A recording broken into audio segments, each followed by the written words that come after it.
Main கிளாத்லேயும் லைனிங்லேயும் sleeve cut பண்ணிவிட்டு அதே அளவுக்கு பேப்பர்லேயும் கட் பண்ணி பேப்பரில் மட்டும் ஸ்லீவோட முன்னங்கை சுற்றளவாக மார்க் பண்ணிக்கிடணும். ஸ்லீவோட சென்ட்ரு பகுதியில் கீழ்ப்பக்கத்தில் இருந்து 2 இன்ச்சு மார்க் பண்ணி அந்த மார்க் பண்ண இடத்துல இருந்து ஸ்லீவோட முன்னங்கை சுற்றளவு வரைக்கும் சரிவாக ஒரு கோடு போட்டுக்கிடணும்.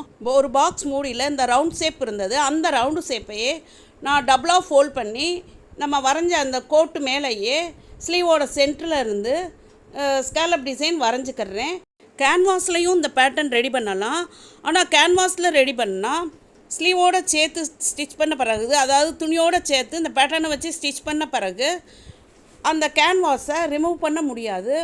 ஆனால் பேப்பரில் நம்ம பேட்டர்ன் ரெடி பண்ணி கிளாத்தோடு சேர்த்து பேட்டர்ன் ஸ்டிச் பண்ணி முடித்த பிறகு பேப்பரை ரிமூவ் பண்ணி விட்டுறலாம். இப்போ மெயின் கிளாத்தோட வெளிப்பக்கத்து மேலே லைனிங் கிளாத்தை வச்சு அது மேலே ஸ்லீவோட சென்ட்ரு பகுதியை மார்க் பண்ணிவிட்டு நம்ம ரெடி பண்ண பேப்பரில் உள்ள சென்ட்ரு பகுதியை கரெக்டாக நேருக்கு நேராக வைக்கணும், மாறிடக்கூடாது.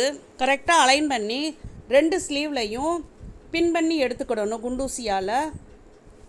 இப்போ ஸ்லீவோட அடிப்பக்கம், அதாவது நம்ம ஸ்கேலப் வரைஞ்ச பக்கம் ஸ்டிச்சிங்க்காக எவ்வளோ விட்டோமோ அந்த அளவுக்கு ஸ்டிச் பண்ணி எடுக்கணும். ஒவ்வொரு ஸ்கேலப்போடைய ஸ்டார்ட் பகுதியும் என் பகுதியும் வர்ற இடத்துல மட்டும், அதாவது அந்த பள்ளமான இடத்துல தைக்கும்போது மட்டும் ஊசியை துணிக்குள்ளே நிப்பாட்டி லிஃப்டரை தூக்கி விட்டு டேன் பண்ணி அதுக்கப்புறம் லிஃப்டரை இறக்கி விட்டு தைக்கணும்.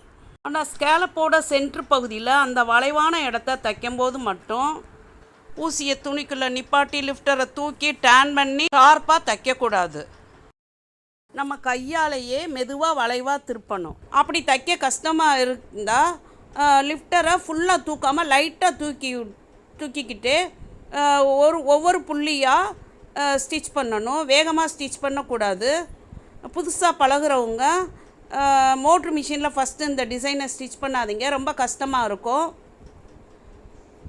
இப்போ கீழே உள்ள அந்த எக்ஸ்ட்ரா கிளாத்தெல்லாம் கட் பண்ணி விட்டுறணும். கட் பண்ணிவிட்டு ஒவ்வொரு ஸ்கேலப்புக்கும் சென்ட்ரில் அந்த பள்ளம் இருக்கும் பார்த்திங்களா, அந்த பள்ளத்தில் மட்டும் அந்த ஸ்டிச்சில் படாமல் தையலில் படாமல் கீறி விடணும்.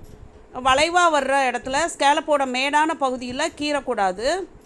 இப்போ பேப்பரை ரிமூவ் பண்ணி விட்டுட்டு லைனிங் கிளாத்தை ஸ்லீவோட உள்பக்கமாக பெரட்டி விட்டு விரலால் ஒவ்வொரு ஸ்கேலப்பையும் எடுத்து விட்டு ஷார்ப்பான பொருளை வச்சு ஸ்கேலப்போட டிசைனை அழகாக எடுத்து விட்டுக்கிடணும். ஒன் சைடு மட்டும் சென்ட்ரில் கீறி விடும் போது தையலை தாண்டி கட் விழுந்துருச்சு, அதனால் அந்த இடம் கொஞ்சம் விரிவாகிருச்சு.